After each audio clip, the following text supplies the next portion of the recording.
मौसम का मिजाज बदल रहा है। आप भी जानने को बेताब होंगे कि आने वाले दिनों में मौसम कैसा रहने वाला है। तो चलिए आपको बताते हैं 9 मई तक के मौसम के हाल। दिल्ली एनसीआर में 2-3 दिन की राहत के बाद तापमान ने शनिवार को एक बार फिर 40 डिग्री के स्तर को पार कर लिया। इस सीजन में दूसरी बार तापमान 40 डिग्री के पार पहुंचा है। गर्मी के और ज्यादा बढ़ने की संभावना है। तापमान 41 से 42 डिग्री के स्तर को छू सकता है। अगले 6 से 7 दिनों तक लू चलने की संभावना नहीं है। 8 मई से हवाएं तेज हो जाएंगी। 9 मई को बूंदाबांदी होगी। शनिवार की सुबह बादल छाए हुए थे। करीब 9 बजे कुछ जगहों पर बारिश के छींटे पड़े, लेकिन इसके बाद मौसम साफ हुआ। धूप निकली। धूप की तपिश दिन के साथ बढ़ती गर्मी भी दे रही थी। इसकी वजह से अधिकतम तापमान 40.3 के स्तर पर पहुंचा। ये सामान्य से 1 डिग्री ज्यादा है।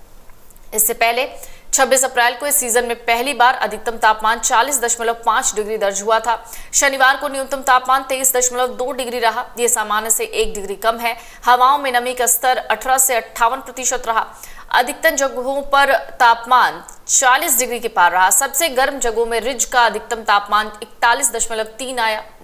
इसके साथ ही फरीदाबाद का 41.8, गुरुग्राम का 41.1, जाफरपुर का 41.8, मंगेशपुर का 42.1, नजफगढ़ का 42.5, नोएडा का 41.5, प्रीतमपुरा का 42.4, पूसा का 41.9, CWG स्पोर्ट्स कॉम्प्लेक्स का 42.8 डिग्री रहा।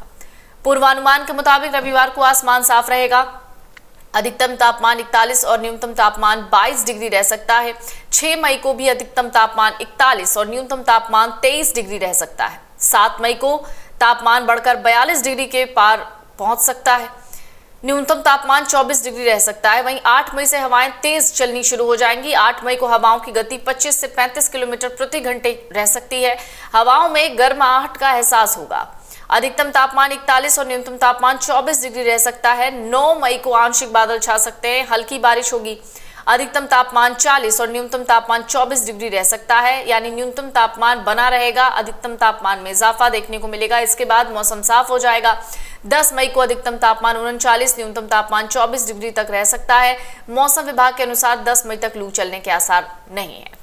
लगातार दूसरे दिन राजधानी में प्रदूषण का स्तर खराब रहा। पूर्वानुमान के मुताबिक रविवार को भी प्रदूषण खराब स्थिति में रह सकता है। इसके बाद 6 और 7 मई को प्रदूषण के सामान्य स्थिति में आने की संभावना है। केंद्रीय प्रदूषण नियंत्रण बोर्ड यानी CPCB के मुताबिक दिल्ली का AQI 281 रहा। मुख्य प्रदूषक में PM10 और PM2.5 शामिल रहे। वहीं फरीदाबाद का AQI 272 रहा।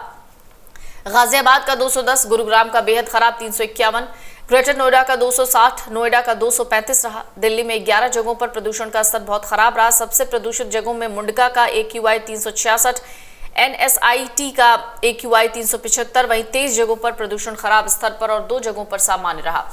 इन दोनों में दिलशाद गार्डन का AQI 160 और लोधी रोड का 154 रहा। पूर्वानुमान के मुताबिक 5 मई को भी प्रदूषण खराब स्थिति में रह सकता है। 6 और 7 मई को यह सामान्य स्तर पर आ सकता है।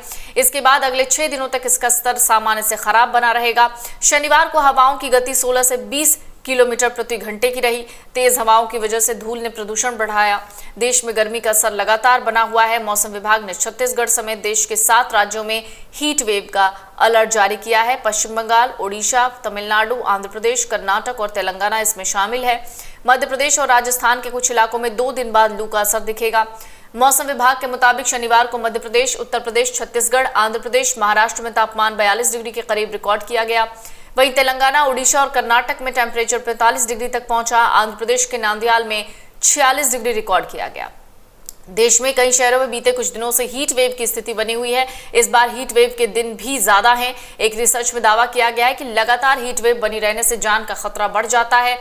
स्वीडन के इंस्टीट्यूट ऑफ एनवायरमेंटल मेडिसिन, नई दिल्ली के centre for chronic disease control, centre for policy research की रिसर्च के मुताबिक हीट वेव लगातार 2 दिन से ज्यादा समय तक बनी रहती है तो मौतों में 14.7% का इजाफा हो सकता है।